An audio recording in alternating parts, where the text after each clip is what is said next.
புனித தேவசகாயம் பிள்ளையின் வாழ்க்கை வரலாறு. இந்திய மண்ணில் கிறிஸ்துவின் போதனையை மக்களுக்கு எடுத்துச் சொல்லி மடிந்தவர்கள் ஏராளம். அவர்களில் ஒருவர்தான் அருளாளர் தேவசகாயம். அருளாளர் தேவசகாயம் 1712 ஆண்டு ஏப்ரல் 23 நட்டாலம் என்ற குக்கிராமத்தில் திருவாளர் வாசுதேவன் நம்பூதிரி திருமதி தேவகி அம்மை என்ற தம்பதியினருக்கு தலைமகனாய் பிறந்தார். சிறு வயதிலேயே இவர் ஞானமும் அறிவும் பெற்றவராய் விளங்கினார். இதனால் திருவிதாங்கூர் மன்னர் மார்த்தாண்டவர்மர் என்பவரின் அரண்மனையில் காரியக்காரராக மாறும் அளவிற்கு நேர்த்தி பெற்றவர். அதன் பிறகு இவர் பார்கவி அம்மா என்ற பெண்ணை மணமுடித்து மகிழ்ச்சியாக வாழ்ந்து வந்தார். ஒரு சமயம் தேவசகாயத்தின் வாழ்க்கையில் சோதனைகளுக்கு மேல் சோதனைகள் வந்தன.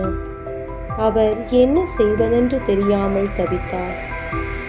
அப்போது மன்னனின் படைப்பிரிவில் படை தளபதியாக வேலை பார்த்த பெனடிக்ட் டிலானாய் என்பவரிடத்தில் தன்னுடைய வாழ்வில் வரும் சோதனைகளை எடுத்துச் சொல்ல, அவர் அதற்கு விவிலியத்திலிருந்து யோபுவின் கதையை எடுத்துச் சொல்ல தேவசகாயம் மன அமைதி பெற்றார்.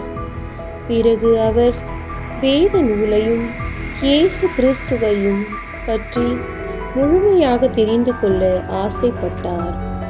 அதனால் அவர் பத்மநாபபுரத்தில் பங்கு தந்தையாக இருந்த அருட்தந்தை பீட்டர் கிரைரோஸ் என்பவரை சந்தித்து கிறிஸ்துவை பற்றி இன்னும் முழுமையாக அறிந்து கொண்டார்.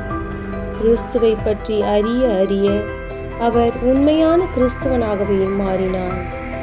அருளாளர் தேவசகாயம் 1745 ஆண்டு 17 வடக்குங்குளத்தில் திருமுழுக்கு பெற்று நீலகண்டன் என்ற தன்னுடைய பெயரை தேவசகாயம் என மாற்றிக்கொண்டார். இவரோடு சேர்ந்து இவருடைய மனைவியும் திருமுழுக்கு பெற்றார். அவர் தன்னுடைய பெயரான பார்கவி அம்மா என்பதை ஞானப்பூ என மாற்றிக்கொண்டார். தேவசகாயம் திருமுழுக்கு பெற்ற பிறகு புது ஆற்றல் பெற்றவராய் உணர்ந்தார். கிறிஸ்துவை பற்றி நற்செய்தி எல்லா மக்களுக்கும் மிக துணிவுடன் எடுத்துரைத்தார். இதனால் ஏழை எளிய மக்கள் அனைவரும் கிறிஸ்துவ மதத்திற்கு மனமாற தொடங்கினார்கள். இதை கண்ட ஒரு சில புரோகிதர்களும் நம்பூதிரிகளும் திருவிதாங்கூர் மன்னனின் பிரதான அமைச்சரான ராமையன் தளவாய் என்பவரின் சந்தித்து எல்லாவற்றையும் எடுத்துச் சொன்னார்கள். இதை கண்டு சினமுற்ற அமைச்சர் இப்பிரச்சனையை மன்னனிடத்தில் எடுத்துச் சொன்னான்.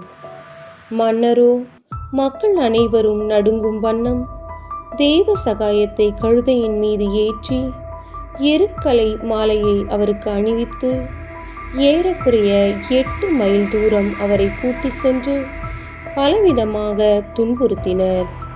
அப்போதும் கூட அவர் ஆண்டவர் இயேசுவை பற்றி நற்செய்தியை எல்லா மக்களுக்கும் அறிவித்துக் கொண்டே இருந்தார்.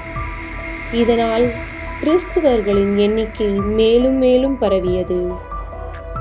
இதை பார்த்து மிரண்டு போன சதிகார கும்பல் மன்னனிடம், இவரை இப்படியே விட்டால் சமய மாற்றம் பெருகுமே ஒழிய அது நிற்பதற்கான வழி இல்லை. அதனால் இவரை தீர்த்து கட்டினால்தான் எல்லா பிரச்சனைகளுக்கும் வழி பிறக்கும் என்று நயவஞ்சகமாய் பேசியது. இதனால் மன்னன் தேவசகாயத்தை தீர்த்து கட்ட துணிந்தான். 1752 ஆண்டு ஜனவரி 14 மன்னன் தேவசகாயத்தை ஆரல்வாய் மொழிக்கு பக்கத்தில் இருக்கும் காற்றாடி மலைக்கு கூட்டிச் சென்று கொலை செய்வதற்காக நிறுத்தினான். அப்போது தேவசகாயம் வானத்தை அண்ணாந்து, தந்தையே, என்னுடைய ஆவியை உம்மிடத்தில் ஒப்படைக்கிறேன். இப்போது நான் உம்மிடத்தில் வருவதை நினைத்து பெருமைப்படுகிறேன் என்று சொல்லி ஜெபித்தார். அதன் பிறகு மன்னன் தெய்வ சகாயத்தை துப்பாக்கியால் சுட்டுத்தள்ள ஆணையிட்டான். அதன்படி துப்பாக்கி குண்டுகள் தேவ சகாயத்தின் மார்பில் பாய அவர் மலையிலிருந்து சரிந்து விழுந்து தன்னுடைய இன்னுயிரை துறந்தார். அவர் உடல் காட்டு விலங்குகளுக்கு உணவாக மலைப்பாறைகளின் மீது வீசப்பட்டது. பின்னர் சேகரிக்கப்பட்ட உடலின் ஒரு சில பகுதிகள் கோட்டாறு தூய சவேரியார் ஆலய பீடத்திற்கு முன்பாக புதைத்து வைக்கப்பட்டுள்ளது. இவர் 2012ஆம் ஆண்டு டிசம்பர் 2 திருத்தந்தை 16ஆம் பெனடிக்ட் அவர்களால் அருளாளர் நிலைக்கு உயர்த்தப்பட்டார். 2020ஆம் ஆண்டு பிப்ரவரி 21ஆம் தேதி போப் ஆண்டவரால் புனிதராக ஏற்றுக்கொள்ளப்பட்டார். இந்தியாவில் இல்லற வாழ்க்கையிலிருந்து ஒருவருக்கு புனிதர் பட்டம் வழங்கப்படுவது இதுவே முதல் முறை.